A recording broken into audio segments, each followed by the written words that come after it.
Some questions. What do we know about sustainability? And sorry, MC, I would like participation. What do we know about sustainability? If you hear the word sustainable or sustainability or sustainable finance, what comes to mind? So I would like the students, I would like 2 answers. Just say what you think, please.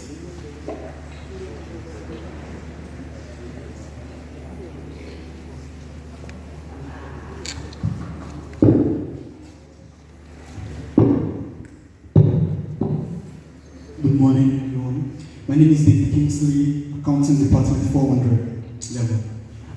Sustainability means, or is a concept of making things stay or stand the test of time, so that whatever you are doing now would be useful and still work, if not better, than the way it is now. Thank you very much. I want to. You have a different answer? To my own understanding, sustainable finance is how long this amount will carry. Okay, that's another good answer. Sustainability is what both of them have said and a bit more. When we talk about sustainability, when we talk about sustainable finance, we are actually looking at that financing structure that allows you to get an activity done today in a way that is not going to affect the future activities or future generations. Okay, so that's really what sustainable finance does, and that's what sustainability is about. You have to live your life today. We are all here. We have to eat, we have to sleep, we have to do many things. But we must do it responsibly, such that the generations coming in the future, they will still have a planet to live in. They will still have a livelihood to make. They will still have a real life to live in their own time. So that's really what sustainability is about. I will also address a question before I go to my presentation fully about what our prof said earlier. That for you students today, how do you make money? I think that's a summary. How do you make some living whilst you are still students in order to be able to afford some of the things you would like to be able to do? Does anyone have an idea about what a secular economy is? Okay, let me break it down a bit. Has anyone participated in any activity that has turned waste to wealth before? Any of the students? If you can't, just raise up your hand. Okay, none. So I would like you to please pay attention to my presentation there, because therein you're going to see a lot of opportunities that will allow you to be able to do few things, either now as students or even later when you're in the working class, which is essentially trying to use what currently exists, what some people will classify as waste, but which can actually turn to wealth, depending on the level of technology you want to use for it, or the level of organizational skills you just want to adapt. So let's proceed. We're going to be speaking to sustainable finance and the green exchange. Sustainable finance and the green exchange, what you should know. Okay, and the content, we're going to be discussing a few things. We're going to tell ourselves what sustainable finance is all about. It may sound a bit techy, but it isn't. We're going to discuss the Sustainable Development Goals, the SDGs. Then we're going to ask ourselves, what role can I play, in making the SDGs a reality? Then we're going to close with what the green exchange is about and how we can make a better place, the world a better place with finance. Okay, sustainable finance.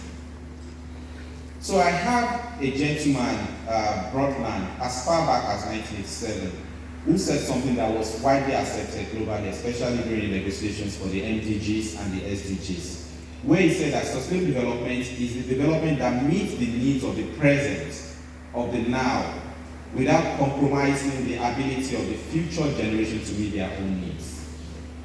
So that's what Brundtland said in 1987. So that's what we define as sustainability, or sustainable development. Sustainable finance, of course, therefore means that any funding structure that you can put in place to actually achieve sustainable development.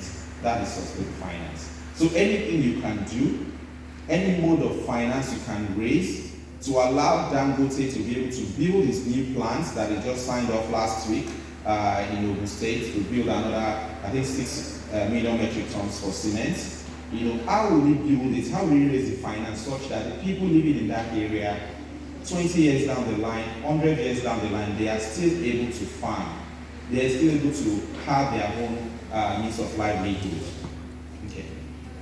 So when you have sustainability activities that does not allow you to impede on the rights of the other generation, and you have finance mixed together, then you talk about sustainable finance. But when people hear about finance, what comes to mind is money. What comes to mind is returns. What comes to mind is profit. Okay? How am I going to invest my money, like my brother Ola said earlier, in stocks, in fixed income securities, in commodities, in a way that I will make profit? I'm not putting 100,000 naira in a project expecting to get 100,000 naira back. No. I want to get 120,000 naira back, 110,000 naira back, 105,000 naira back. So we are looking for profit. And finance, we have students of finance here, sort of accounting. Everything we do revolves around making profit. So that is what finance is. But when we talk about sustainable finance, we are not only looking at that financial returns, that additional 20,000 naira, that dividend that will be paid to shareholders. No, we are not looking at that alone. We are also looking at those activities, and that's where I need you to pay attention. Those activities, sometimes they are called hygiene factors, because you cannot always, touch them, that make our environment to be good, to be sustainable, that allows us to have a better social cohesion and understanding, the contract between employer and employee, the contract between you and the community where you operate, and also that allows you to be able to have proper governance. When we talk about proper governance, you are unlikely to run the risk of Ponzi schemes. Because you have proper regulators, you are aligned with all the rules and regulations that you are meant to comply with. So sustainable finance involves making investment decisions that take into consideration not only the financial returns. Profits are okay, but you must also consider the ESG factors. Okay? So that's really when we talk about finance. So now, about sustainable finance, what is the core of sustainable finance? If in this presentation you do not remember anything that I'm going to say, anything I've said, and anything I'm going to say so far, please remember these 3 words: profits, planet, and people. What did I say? Profits, planet, and people. The 3 P's. Those are the core of sustainable finance. Profits, that relates essentially to making financial returns. You want to invest 1 naira, you want to make 1 naira 20 kobo, you want to invest 1 billion naira, and you hope to make 1.1 billion in return. The planet refers to the environment where we're in this hall today, we're in Uyo.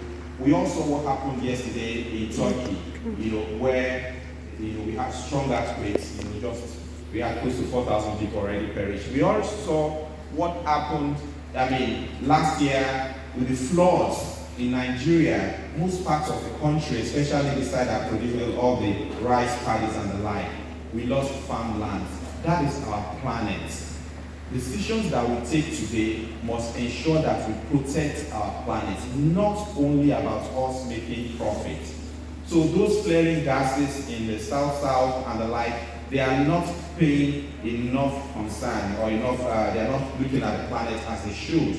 But sustainable finance requires you to pay the same level of attention that you are paying to profit to the planet. The 3rd P is people, is you and I, is the community where we are operating.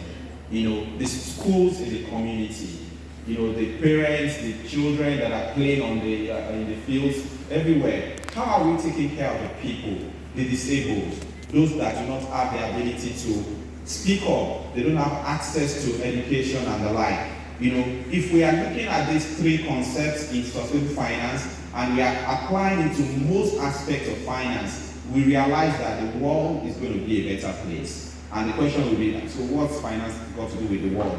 Well, sustained finance is that aspect of finance that takes these three P's into consideration: profit, planet, and people. Okay, now I move over to SDGs, Sustainable Development Goals.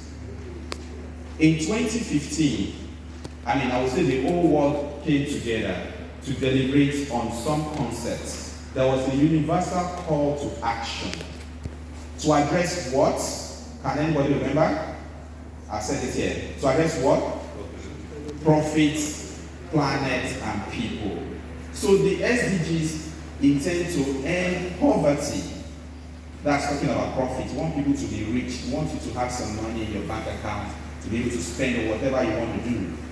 It aims to protect the planet, reduce greenhouse emissions, ensure that people do not have a lot of carbon, degrade the environment with carbon and all of that, and ensure that by 2030, all people enjoy peace and prosperity. That is people. So today, we all talk about the SDGs. And I don't know if you all know the 17 SDGs, but if we do not, and that takes me back to the question that Prof asked earlier, what are the things you can do as students to allow you to be able to raise some funding for yourself, make some earnings for yourselves, without impeding your academic activities? You only need to look at these 17 SDGs, and you'll be able to pick 1, 2, or 3 activities there that you can actually leverage on that will give you some financial independence. There are 17 SDGs. Some you may not understand, but there are so many that you can understand. We talk about zero hunger. Zero hunger talks to agriculture. What are the unique ways of actually farming, that will boost the outputs that we are currently getting from our agricultural products? We talk about reduce inequalities. What can you do, to actually support those that are not being treated as equals? We talk about climate action. What are those things that you can do? And some of these things that you can do, you can only do them. You can even do them from your laptops, from your mobile phones, by contributing some research materials. And I would also want to speak to responsible consumption and production. Here, there is a concept which I asked earlier, which I didn't get a lot of answers for, and that is the circular economy. The circular economy essentially relates to that part of the economy where whatever is an output of one industry is meant to be the input of another industry in a way that you eliminate wastage in the whole economy. That's a new concept that is catching on. There is a high-level panel already set up at the federal administrative level in Nigeria to encourage most of the activities that we do to be in form of a circular economy. And as students, I will encourage you to learn more about it and see how you can participate. We all want a good environment. We all want a good environment, but what do we currently see, especially in Nigeria? These are socio-economic challenges that we are facing every day. For those of us that are in Lagos, we actually see people, and I don't know if you can see this picture very well, we see people on the old trains. I'm not talking about the newer ones now, which is much better, that will be hanging, moving from one place to the other. This shows poverty, the level of poverty. But people, if they don't move from where they stay to Lagos Island, they will not be able to make some money for the day. We saw challenges, and we still see challenges with our farmlands. Withering maize fields, flooded rice paddies. The environment is so dirty. In the South, we have a lot of people still emitting a lot of gaseous elements into the environment. But there are sustainable solutions that finance can bring forth. We had, for example, 2-3 weeks ago, the president launched the new Blue Line in Lagos. These are advanced mode of transportation. They are more sustainable. You take away a lot of the vehicles from the streets. People don't have to drive their vehicles as they currently do. So that's a lot of carbon that you're taking away from the environment. And making people live healthier, and they are also able to live longer, and they are also able to contribute more and better to the economy. That's circularity. Because you move a lot of vehicles out, you make people go on trades, you actually give them longer life, they're able to work harder, they're able to enhance the economy by their contributions. You can have a lot of people using solar-powered energy sources. These are sustainable sources of energy. And you also have the last one that I have here is the recycling of waste. Recycling of waste. Recycling of waste. And I'm repeating that for emphasis. That is going to be the next currency, for most people. Our lecturer here was asking about cryptocurrencies. All I was saying was referring to digital assets. I was just smiling. Digital assets are here to stay. And one of the new digital assets you're going to see, please mark my words, in the next few months will be waste as a currency. So you are being given water, bottles of water. And when we finish drinking the water, we normally just throw away the bottles.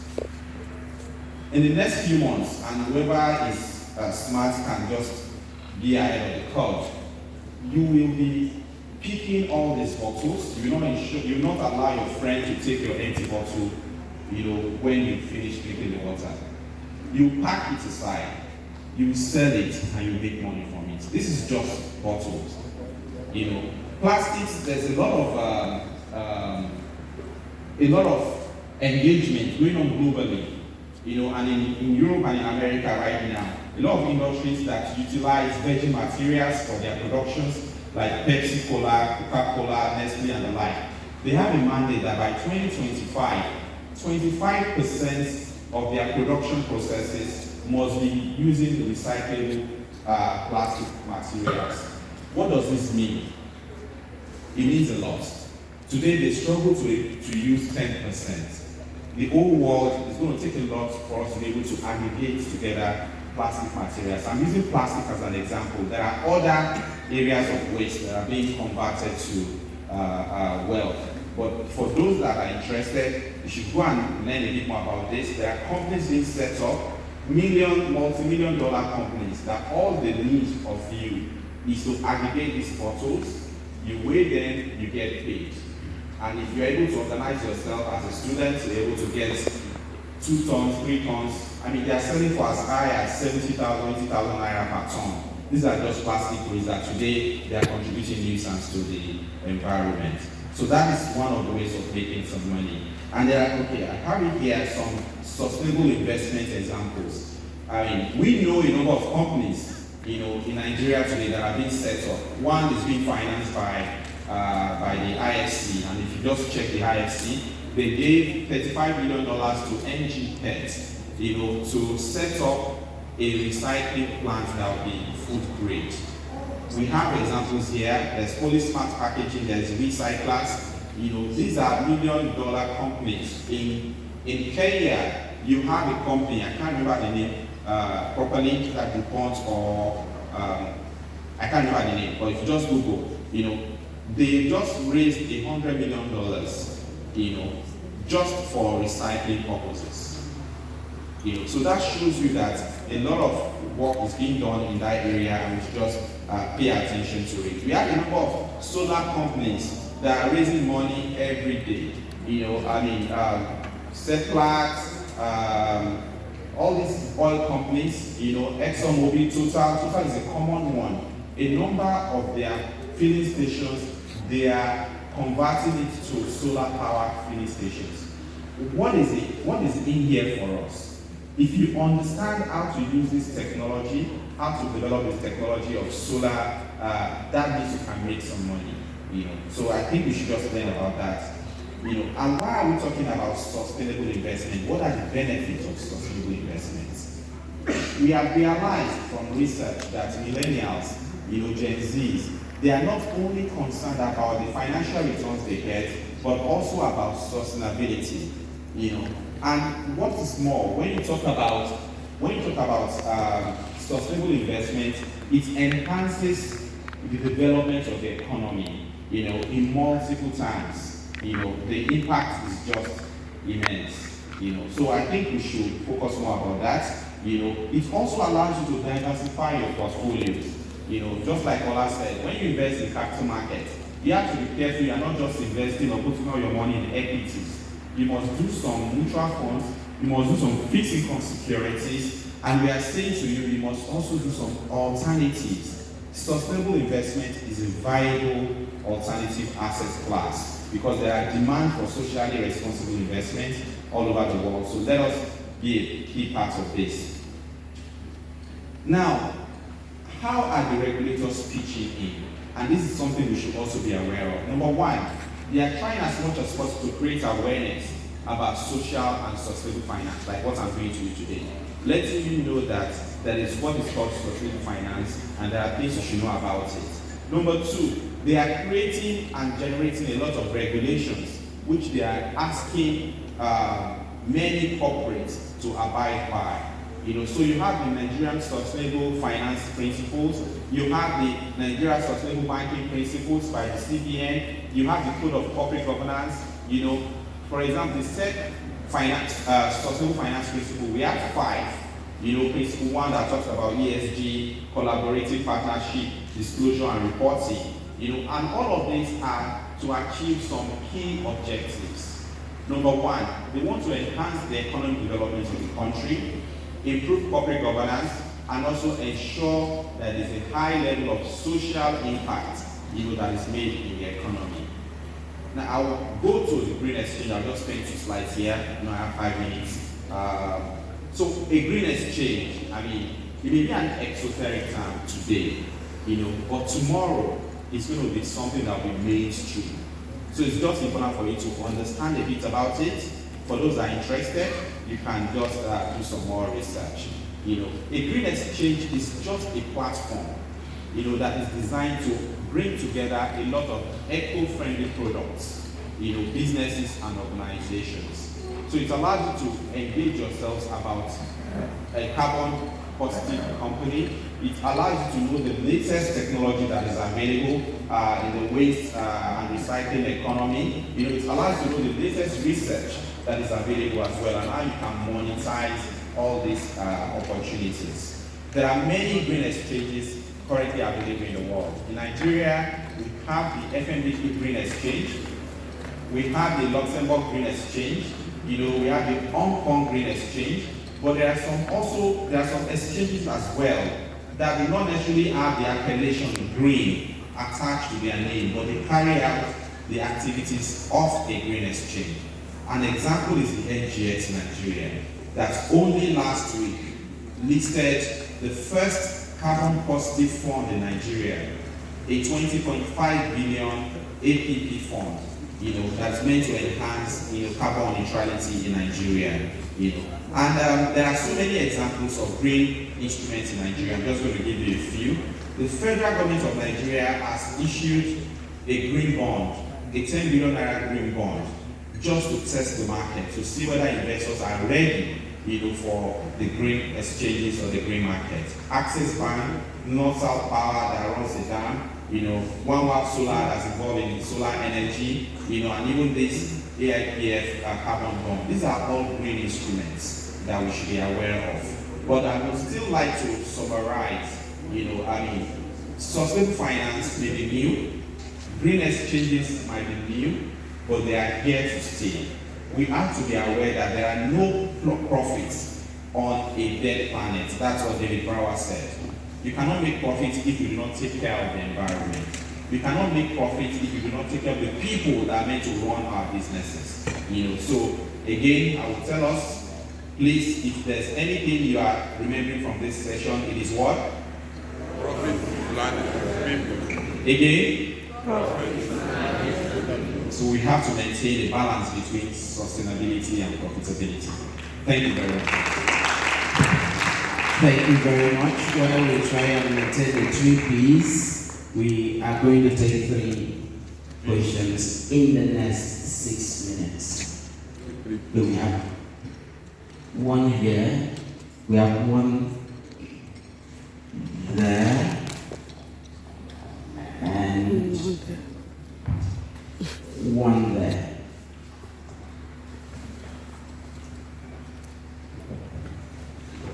Thank you very much. The Vice Chancellor here, dear Deputy Vice Chancellor, the Registrar and other eminent personalities in this part of the six, distinguished students and senior colleagues here present. I just want to make few observations. The first one is, in a system like this, there are some things that we say and should not be unexpected. For instance, we have what we call academic immunity here. So whatever we say, don't take it against us. So number one, I see what we are doing here in the perspective of the parable of the sower. The sower went around doing his normal activities. The seed dropped somewhere, then the rock, no consequence. Some in the tongues, and some in the fertile ground. So, like today, some of the audience you have here, or the people you have in the audience, we have different mindsets. So, I am worried because the mood of the nation as of today is quite different from what we are doing here. Completely different. And I see it from the perspective of wrong diagnosis. Because today we are talking about investment. Investment is not just an act, it's a process. In fact, it involves decision making. Now, you're asking individuals and corporate firms to invest. And I know from my elementary understanding and the practical aspect of investment, when you don't have surplus, where will the money come from that you put aside? For investment. Where will that come from? Today, salaries are nothing to write home about. No friend in Nigeria, without fear or favor, is making profit, except those who are giving out fictitious figures. And from that level to where we are now, I believe that you asked, or who did the first presentation, almost everybody in this assembly is a victim of the investment decision in this country. SEC, I have not seen anywhere where SEC has been able to redeem anybody or any investment that is lost in the system. So when we come together, sit here, discuss investment, different forms of investment, different forms of returns, when people are hungry, even the little money you have on the bank, you can't have it to take care of your immediate need, and we are talking about investment. I think it's wrong that process, and priority is placed. And if people will come into a system like this and will not emphasize on this, it is out of place. So please, my question is observation. Before you leave, please, you should try as much as you can to see how all of us can have access to some of our money tied down in the bank for now. Maybe you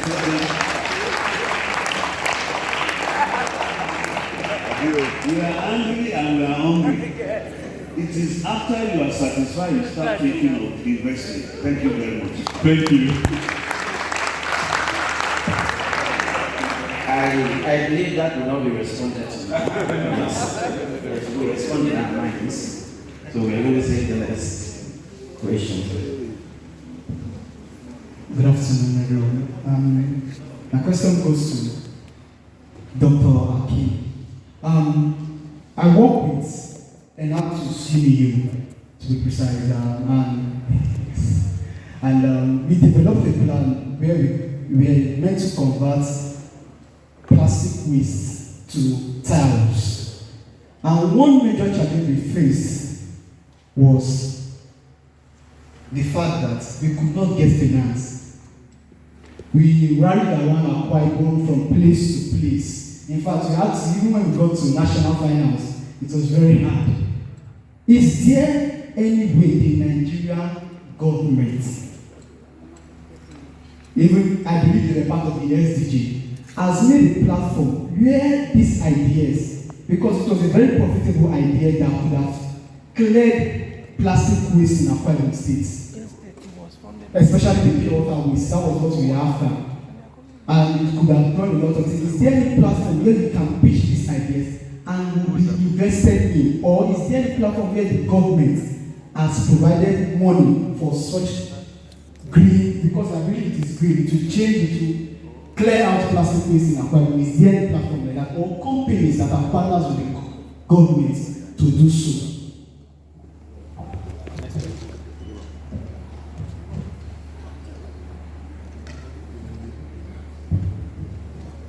Good afternoon, everybody. My name is Akeem from the Department of Computer and Robotics Education. We talked about the green exchange and also sustainable development. My question still goes back to cryptocurrency. Because it's really bothering me, that was as a bringing money a little. And there are some cryptocurrencies platforms, in fact, almost all of them, that you don't need to buy initially. You can mine without investment. You can mine it with your phone without having to buy or spend money that you don't even have. And this also, it does not affect the environment, because that's sustainability. The people here, like you said about very soon will be trying to sell the empty bottles. Trust me, Nigeria, in the next 2 months, if that happens, we might be fighting in the streets with big bottles, and it will affect the people. And this is a free space, a wide space that we don't need to struggle. You know, the system is just decentralized. There is no one particular person handling it. What is the SEC or any agency doing to help the Nigerian government to understand why we need these things? To help, we are talking about the now and the future. And this is the future we are talking about. So what is any agency doing to help the government to understand that we need these things to function, so that we will just stay off the streets or having issues with the people, so that the sustainable development goals will be achieved? That's the good of the people, the planet, and what else? Thank you. Okay, any other question? We'll take one more. Yes. Good afternoon, everyone. I'm Odefa Monday by name, a 400 level student of accounting. So you talked about the green exchange and you gave an example of federal government, green bond, assets, and all those stuff. So my question is, like for example, if someone wants to get that federal government green bond, is there any example of all those intermediaries, like the second speaker said, that you think is trusted and we as students can also go through to also pitch our own, maybe anything we have to also benefit from the bond? Thank you very much. I think I'll start with Observation. Yes, sir. Will you allow me? Sure. Because permission from me. Thank you very much, sir. Sustainability, from the science point of view, we agree with you, sir. But when I look around, you don't have to do water, and you don't want those to be sustained. What example? And when you gave it to you, you must have done some research to know who we are and what we can offer. Sir, we want to be sustained. Thank you so much.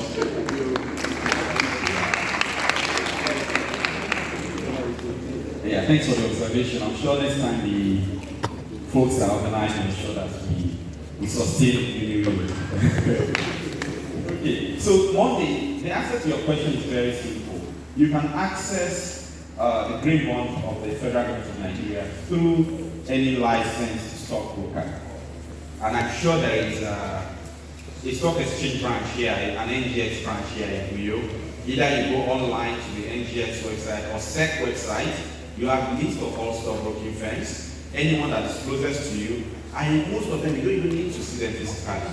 You can reach out to them online, they will verify who you are, and you can go ahead and execute your transactions with them. So you can have access to the bond, it's listed on the NGX, listed on the FMGQ, we can buy for you so long as you're interested in buying, and they are relatively liquid. So that's the answer to the first one. The second question on the rules on cryptocurrencies, which my guy from the computing and robotics department spoke about.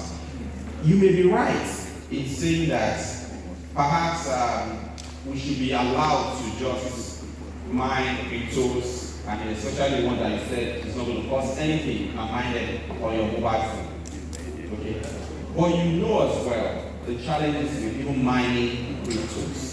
I know about the challenge of mining bitcoins. Maybe there are some cryptos that do not exert so much power or energy. Some countries have literally gone bankrupt because people were mining and they have to be sending their equivalent of their DSS to houses, to shut people down for just drawing electricity unduly. But in Nigeria, as Ola said, and that was why he was making a distinction between digital assets and cryptocurrencies. The Central Bank of Nigeria, as of today, has not endorsed cryptocurrencies. They tried to introduce the e-naira, even the SEC introduced rules on digital assets. But that's where we are right now as a government, as regulators, and that's what we're meant to comply with at the moment. There are loads of engagement going on with CBN, not only Nigerian CBN, Nigerian SEC. Even the United States SEC is yet to make a decision on cryptos. Despite the fact that Elon Musk and all these guys, they make so much noise about the various cryptocurrencies that they say buy this, buy Doge, buy Bitcoin, and all of that. So it's taking time. And the reason is, I think a lot of regulators know that, like you said, it's decentralized. Nobody can. And it's a way where a lot of people can actually launder money. They cannot place a finger to it. We started with Ponzi schemes. When folks that take all our money, their Ponzi schemes go out, most of the time, they launder this money through cryptos. So they escape easily. So I'm sure maybe that's one of the reasons why the regulators are still, they are being slow in catching up, but they're actually trying to ensure that they can implement that policy of protecting investors. If you do not understand something, how can you protect investors in that instrument? So I think there still needs to be a lot of engagement to be done, to make that easier. And for my brother as well in accounting, you mentioned about the project you engaged, trying to clear Akwa Ibom of all these waste items. There are many organizations, maybe not in Akwa Ibom State, but in Nigeria, that will easily fund that your project, especially if you can demonstrate the viability, economic viability of it. Even if they are not interested in your project of converting it to tiles, if you are sure you have that organizational ability to pick up all the waste bottles, all the sachets of water from Akwa Ibom State, in a neat way, and you can bag them together, you can bunch them together, I can link you up with one or two folks that will easily engage with you. So the question would be, there's a difference between what you have on paper and what you can actually do. They would like to see that what you're saying before you have before they lose any investment. So I mentioned some names in my presentation: Polysmart, Recyclers. You can Google them up, or I can give you a contact to them. They will buy up all the stuff that you're able to aggregate, and many more can do so as well. We've noted the comment by Prof, so I'm not going to answer that. Me too, I'm also looking for Naira. I'm also looking for that, so I'm not able to get Naira. But one last thing I would like to say, which is what my sister said earlier, and that is about Oxfam. Oxford International Agri, blah, blah, blah. Mr. Kamali in his presentation said something, and I think we must remember that. ACC. A stands for what? C stands for what? C stands for what? If we just follow that ACC comment or guidance it gave us, those 3 golden rules, and we pick up our phone and we just type Oxford International and SEC, what do we see? What do we see? So I did it. I knew the answer before, but I did it, and this is what I saw. It says that SEC seals offices of agro partnerships, Oxford International Group over illegal investment activities. SEC, the SEC, seals offices of agro partnerships, Oxford International Group over illegal activities. And this is dated March 14, 2022. This is the internet. Everybody can check it out. So that says to us the question she was asking about some people coming to them and trying to, get their money and all of that. If you just ask, or if you check the SEC website, you will have seen this news. I just wanted to make that comment. I don't know. I know Mr. Kamali can still speak more to that, but really, that golden rule ACC is very important. Ask, check, and confirm, so we don't fall prey. Thank you very much.